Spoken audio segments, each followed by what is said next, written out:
Nie ma co ukrywać, że VPN w ostatnim czasie był dość często atakowany i trzeba nam trochę przyoszczędzić na aktualizacjach, co skończyło się tym, że cały szpital stanął, ponieważ dostało się złośliwe oprogramowanie do jednego z nich. Dla zainteresowanych tematyką polecam wejść w Dark Web i poczytać, co sądzą hakerzy na temat Zero Trust i SASE.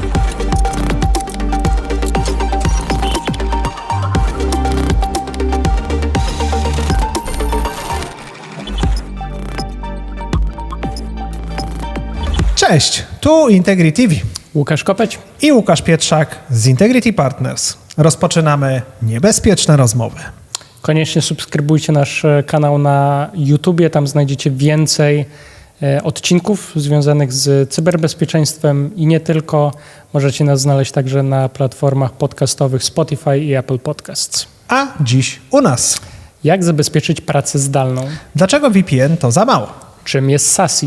Naszym gościem jest Lech Skibiński, który miał okazję być w poprzednim odcinku, w trakcie którego rozmawialiśmy sobie trochę o Zero Trust.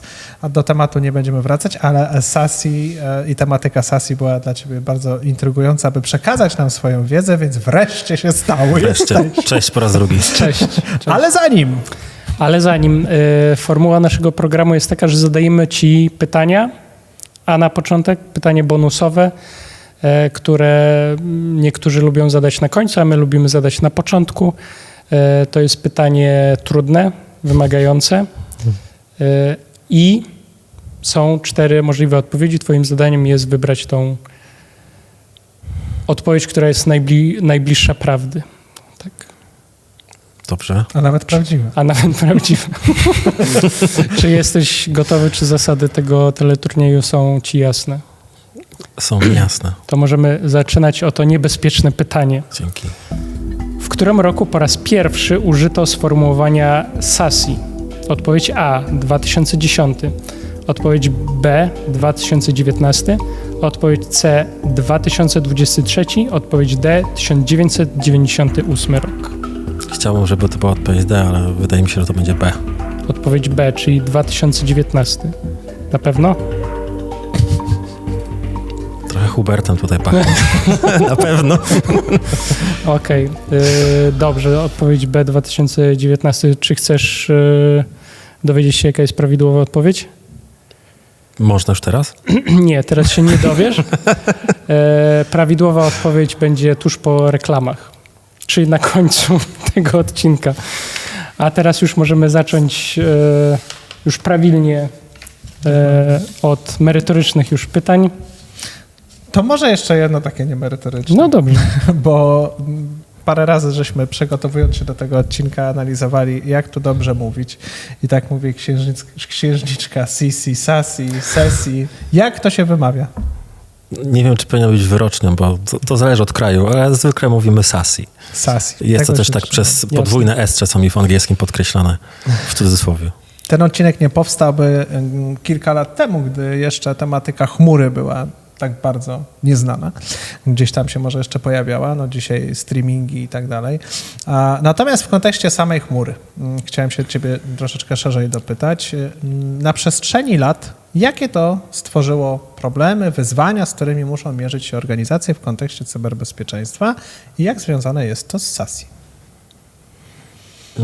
Bardzo szeroki temat, ponieważ jeżeli chodzi o samą chmurę i korzystanie z niej, to myślę, że większość organizacji dzisiaj ma już pewne instancje po prostu w chmurze, czy to są ich aplikacje prywatne, czy też aplikacje typu software as a service, z których korzystamy na co dzień, więc no, usługi takich dostawców zewnętrznych na dzień dzisiejszy są głównie w chmurze, więc to gdzieś tam wymusiło może niekoniecznie migrację, no ale po prostu połączenie i przesłanie pewnych danych na serwery, które nie stoją u nas w firmie.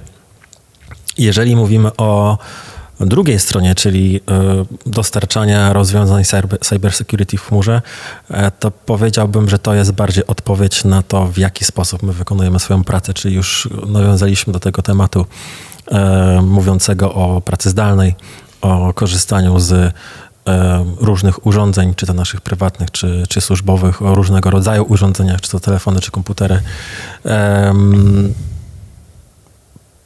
Można tutaj też wspomnieć o tym, że rynki bardzo prężnie się rozwijają, jeżeli chodzi o przejmowanie firm, o różne fuzje, akwizycje i tak dalej, więc gdzieś tam te czynniki wymusiły na nas, żeby korzystać z trochę bardziej elastycznych rozwiązań niż tylko on-premises. To może nie trzymajmy już dłużej naszych widzów w niepewności i rozwiążmy zagadkę, czym jest w ogóle SASE, bo to jest akronim właśnie od czego? Sama nazwa SASE oznacza Secure Access Service Edge, na którą składa się kilka komponentów. Zacznijmy może od komponentu pierwszego, tak zwanego ZTNA, czyli Zero Trust Network Access. Jest to, będę mówił dość skrótowo, żeby to było jak najprostsze do zrozumienia. Jest to, mówiąc kolokwialnie, zamiennik naszych obecnych VPN-ów. Czyli dajemy użytkownikowi dostęp do określonej destynacji, weryfikujemy go non-stop i oczywiście ta destynacja i jego dostępy powinny być ograniczone do zasobów, do których powinien mieć dostęp, które definiujemy z kolei jakąś polityką biznesową. Pytanie było? Nie, ja usłyszałem tylko w tle weryfikujemy go non-stop i trochę się przeraziłem, bo ja znowu jestem taki... Nie, chodzi o to, żebyś tą tożsamość potwierdzał jak najczęściej. Oczywiście to też możesz tą cykliczność sobie zdefiniować, jednak chodzi o to, żeby nie ufać tobie przez bardzo długi czas, jeżeli ty raz się zalogujesz i później, że tak powiem, no, każdy, kto przy niezablokowanym komputerze miałby do tego dostęp. Czy to wynika z tego, że podatności zazwyczaj zaczynają się od VPN-a? Tutaj nie chciałbym, że tak powiem, być jednoznaczny, bo tych podatności trochę jest, jednak nie ma co ukrywać, że VPN w ostatnim czasie był dość często atakowany i te podatności były duże. Zwykle wiązało się to z tym, że po przejściu już tego etapu, tej bramy VPN, no macie dostęp, tak zwany lateral movement do wielu zasobów, jeżeli one nie są posegmentowane i tak dalej.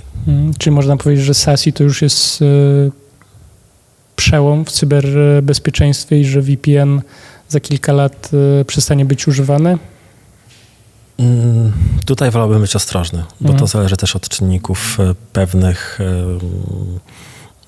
związanych z miejscem, gdzie się znajdujemy, z zaawansowaniem technologicznym i tak dalej, więc obstawiam, że dla niektórych po prostu obecne rozwiązania będą wystarczające.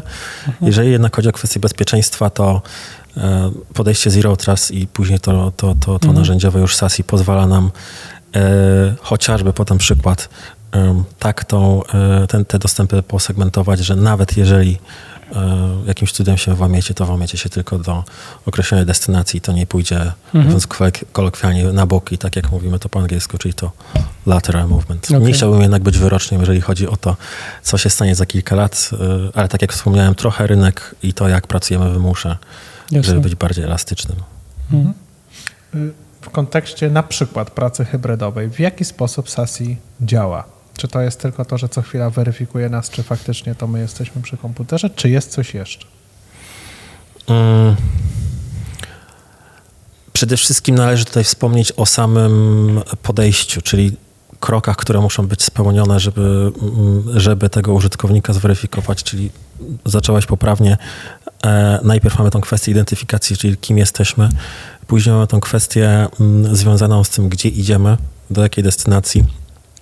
Na kolejnym kroku wchodzimy w tą fazę badania różnych zależności i anomalii, o których już wcześniej mieliśmy okazję porozmawiać. Jako przykład podałem chociażby wasz dział marketingu, który powinien mieć dostęp, powiedzmy, do bazy danych X, ale nagle wchodzicie do bazy danych jakichś administracyjnych, poufnych i na dodatek wchodzicie tam z jakiegoś dziwnego miejsca na ziemi, nigdy wcześniej tego nie robiliście.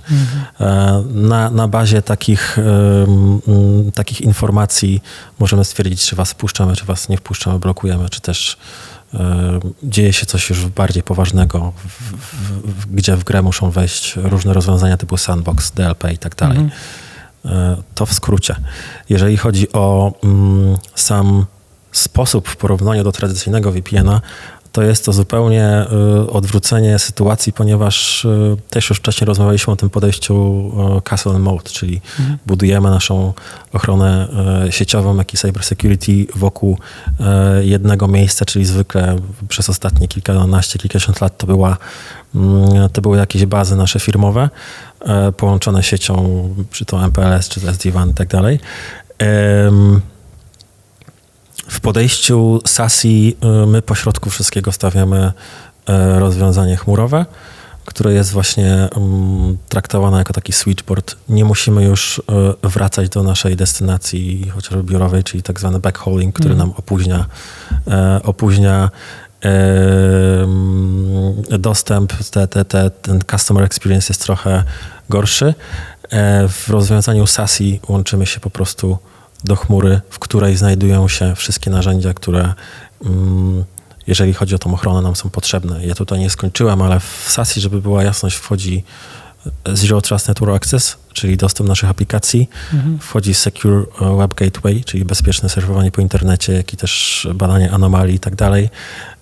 Poza tym mamy Cloud Access Security Broker, czyli wspominaliście o aplikacjach chmurowych. I tutaj mówimy o wszystkich aplikacjach, do których chcemy mieć dostęp, jak i kontrola danych, DLP i tak dalej. No i wchodzi też ta część bardziej sieciowa, czyli firewall i SD-WAN do łączenia różnych oddziałów, chociażby naszych organizacji. Jest jeszcze drugi skrót, oprócz SASI, SSE. Jak to się do siebie ma? SSE wchodzi pod ten parasol SASI. SSE to jest Secure Service Edge. Najprościej mówiąc, w SSE powinniśmy uciąć te kwestie związane bardziej z siecią, czyli firewall i SD-WAN. Ma to też swoje plusy, ponieważ nie każda organizacja będzie miała potrzebę na całe rozwiązanie SASI. Także mówiąc prostolinijnie, utnijmy tą kwestię związaną z siecią, jeżeli nie każdy będzie miał takie zapotrzebowanie. I to będzie SSE. Czyli podsumowując, mamy podejście Zero Trust, które jest jakby na samej górze, pod spodem jest SASI i później jest SSE. Czy dobrze? Nie pozycjonowałbym Zero Trust nad tym. SASI i SSE to są bardziej już nazewnictwa związane z pewną grupą technologii, które powinny być zaaplikowane. Zero Trust to jest bardziej, tak jak rozmawialiśmy, polityka, podejście, metodologia i tak dalej. I oczywiście tymi rozwiązaniami, czy SASI, czy SSE możemy zaadresować te założenia związane z podejściem Zero Trust, jednak tego bym tak nie segmentował pionowo. Jasne. Przejdźmy w takim razie do tematu wdrożenia. Jak mógłbyś nam po kolei przedstawić taki proces, jak powinien wyglądać wdrożenia w organizacji, instytucji? Może taki przykład 1, 2. Zacząłbym od określenia pewnego bólu, bo jednak rozmawialiśmy o tym, że gdzieś ta rzeczywistość nam mówi, że podejście powinno być zmienione, bardziej elastyczne i teraz pytanie, jakie wyzwania definiujemy. Zwykle według naszych statystyk wynika to, że zaczynamy od zastępowania VPN-ów, czyli usprawniamy pracę zarówno naszym pracownikom, jak i nam samym w organizacji. Drugim case'em jest zwykle dostęp do naszych aplikacji, czy to prywatnych, czy właśnie software as a service, czy też innego rodzaju. Później wchodzimy już w tematykę związaną z chmurą, kontrolowaniem tym, co się dzieje pomiędzy naszą organizacją a destynacjami chmurowymi, jak i na koniec kontrola wszystkiego, co pomiędzy, czyli tak zwany digital experience. To są takie kroki od pierwszego do powiedzmy tego 4. Jeżeli chodzi o przypadki bardziej biznesowe, to oczywiście mówiłem o pracy zdalnej, mówiłem o BYOD, czyli pracy na różnych urządzeniach. Fuzje i akwizycje to jest bardzo ciekawy temat, który jest gdzieś tam bolączką, ponieważ jest to dość ciężkie do ugryzienia, jeżeli to robimy dość cyklicznie i model biznesowy firmy się opiera właśnie na przejmowaniu innych. Poza tym bardzo częstym przykładem też jest to, że chcemy mieć pełną widoczność tego, co się dzieje, czyli to, co wspomniałem, to digital experience. Jeżeli chodzi o to, jak powinniśmy to wdrożyć, to myślę, że po części już ten temat poruszyliśmy odnośnie naszej rozmowy na temat Zero Trust. Ale zacząłbym od kwestii związanych z audytem, czyli to, co mamy obecnie u siebie, jakie aplikacje, jakie procesy i też jakie priorytety odnośnie tych procesów, czyli które są kluczowe, które chcielibyśmy na pewno zabezpieczyć. Jeżeli chodzi o kwestie biznesowe, to też mówiliśmy sobie o tym, żeby określić, co my chcemy usprawnić od strony zwrotu z inwestycji. Czyli podejście takie bardziej, dobrze, co będziemy z tego mieli za x czasu. Kroki związane z wdrożeniem to tutaj różnią się trochę od wielkości organizacji i od tego, jak szybko chcemy to zrobić. Bo przy większych organizacjach będzie to trochę dłuższy czas, przy mniejszych krótszy. Jednak kolejnym takim punktem, który jest bardzo ważny do zaadresowania, to fakt, że rozwiązania SASI są w stanie w dużej mierze pokryć nasz obecny stack rozwiązań, czyli powinniśmy się też zastanowić, w jakiej kolejności, jak szybko, jakie mamy priorytety odnośnie zastępowania tych poszczególnych narzędzi. To tak bardzo skrótowo. Okay. A te rozwiązania są bardziej dla jakiejś branży, wielkości firm? Nie, tutaj raczej bym się oparł na potrzebie i na problemy, które chcemy rozwiązać. Raczej na ten moment nie ma to takiego zastosowania konkretnie w konkretnej branży, bo jest to rozwiązanie bardzo uniwersalne. Jednak jeżeli chodzi o poszczególne bolączki w branży, chociażby w branżach bardziej kontrolowanych typu bankowość, finanse, ubezpieczenia, ma to też swoje znaczenie, ponieważ niektóre komponenty, mówmy tutaj całościowo jako o SASI, adresują zapisy związane z NIS-em 2 czy DORA, więc tutaj możemy kategoryzować w pewnym sensie. Oczywiście pojawiają się takie tematy, które obecnie są naprawdę, powiedzmy, trendujące, czyli IoT, OT. To w pewnym sensie może nie jest jakiś wertykał, ale jest to taka wąska dziedzina w poszczególnych branżach. Zwykle to jest jakaś produkcja, tak? Utilities i tak dalej, więc tutaj możemy jakąś segmentację robić. Jednak generalnie powiedziałbym, że są to rozwiązania, które można zastosować w każdej firmie. Czy można małym kosztem wejść w technologię? Czyli czy można połączyć dane rozwiązania, powoli budując sobie to cyberbezpieczeństwo? I jakiego rodzaju produkty można tutaj użyć? Może nie produkty, bardziej obszary. Byś mógł opisać. To myślę, że po części pokryłem już tą kolejnością, w jakiej według statystyk wdrażamy rozwiązania SASI. Najmniejszym kosztem i najszybciej jesteśmy w stanie rozwiązać ten problem związany z zastępowaniem VPN-ów. To jest taki case bardzo, bardzo popularny. Zwykle potrzeba na to rodzi się w momencie, kiedy po pierwsze te podatności się zwiększają, a po drugie chcemy popracować nad user experience. To też jest ważne w dzisiejszych czasach, bo nasi pracownicy chcą pracować komfortowo, szybko i zdalnie. Wspominałem później o połączeniu z aplikacjami. To jest ten drugi krok. Trzeci to będzie zdecydowanie rozwiązania typu Cloud Access Security Broker związane z konfiguracją naszych rozwiązań chmurowych, z bezpieczeństwem, z DLP i tak dalej. Oczywiście pomiędzy, bo tutaj nie chcę się wypowiadać tylko za naszą organizację, ale generalnie za całość w tych konkretnych rozwiązaniach i konkretnych, że tak powiem, paczkach będą się znajdowały inne komponenty typu, jak wspominałem, DLP, sandboxy i tak dalej, więc tego jest dużo, dużo więcej, jeżeli chodzi o rozwiązania. A masz jakiś przykład wdrożeniowy, tak bez podawania nazw firm, taki proces, który był najciekawszy z twojej perspektywy? Jeżeli chodzi o kwintesencję elastyczności, szybkości wdrożenia rozwiązań SASI, to mam pewien przykład. Nie mogę niestety podać nazwy firmy, ale tyczy się on organizacji, która w tamtym momencie chciała rozwiązaniem pokryć około 150 000 użytkowników. Wymogiem było zrobienie to w szybkim czasie ze względu na różne perturbacje wewnętrzne. Rzeczywiście zadziało się to w kilka tygodni. Jednak tutaj należy podkreślić, że oczywiście zostały określone kluczowe procesy, od których chcemy zacząć i oczywiście zostały przydzielone odpowiednie zasoby, co jednak nie zmienia faktu, że poprzez to, że zwykle jest to rozwiązanie chmurowe, które możemy, że tak powiem, nałożyć jako parasol na to, co obecnie mamy, a nawet kilka różnych infrastruktur, te wdrożenia są elastyczne i szybkie. Jak już mamy to rozwiązanie SASI w organizacji, to co tak naprawdę się zmienia dla użytkowników końcowych? Czyli mówisz chociażby o pracownikach, tak? Tak. Czy to co będzie zauważalne, bo zakładam, że pracownicy nie będą się zagłębiali w szczegółowość tego rozwiązania. Na pewno customer experience, na pewno większa elastyczność odnośnie różnych polityk, chociażby nasi klienci pozwalają już zdecydowanie działać na jakimkolwiek urządzeniu.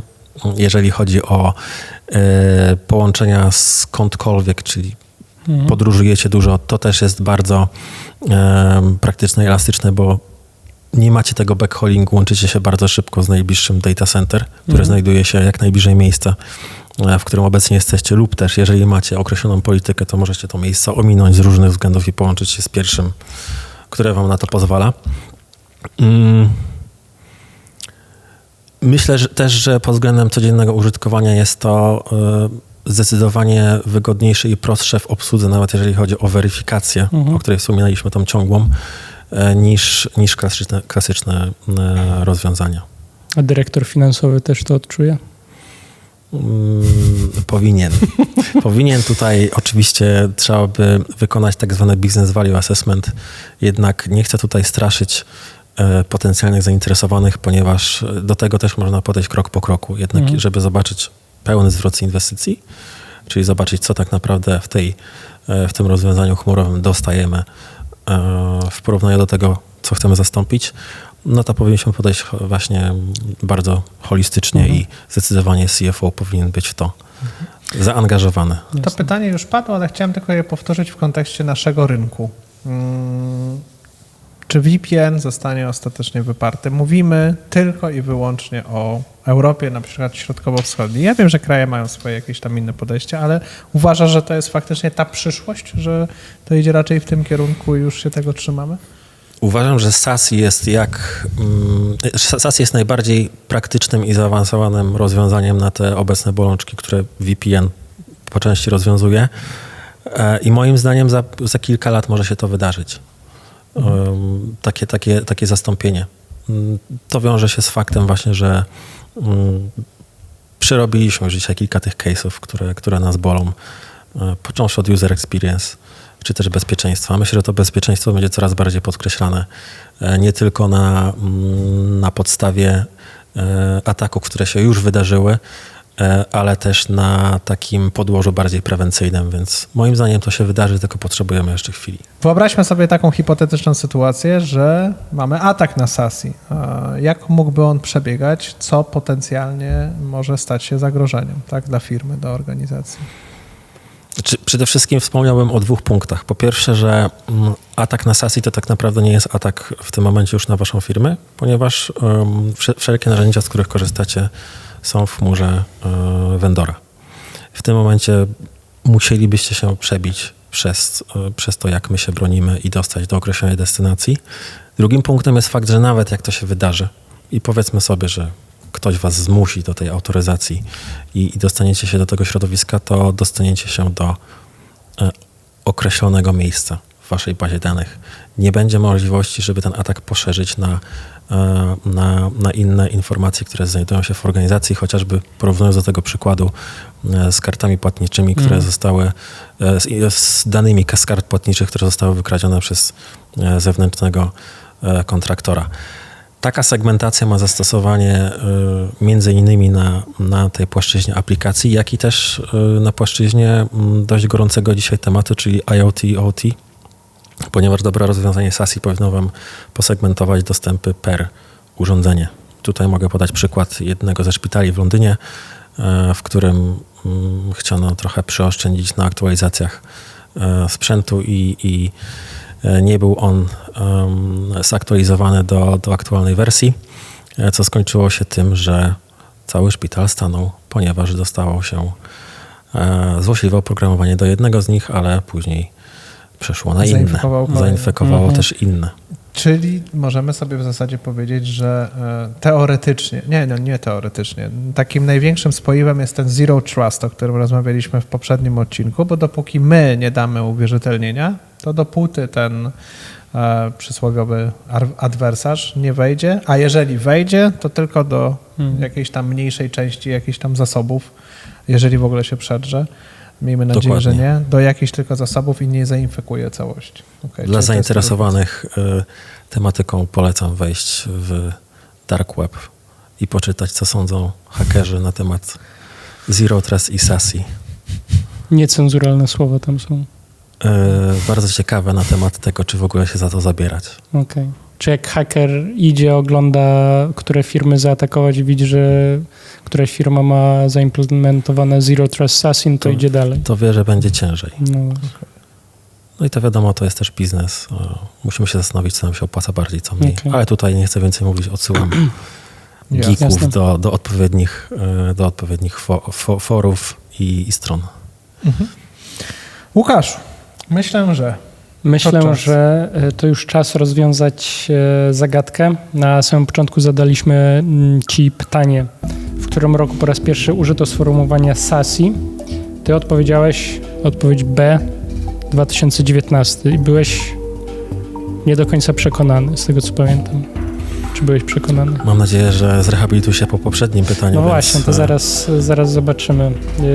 Prawidłową odpowiedzią jest odpowiedź B, 2019, czyli dobrze. Dobrze odpowiedziałeś. Dziękuję bardzo. Taka jest Dziękuję nagroda. bardzo.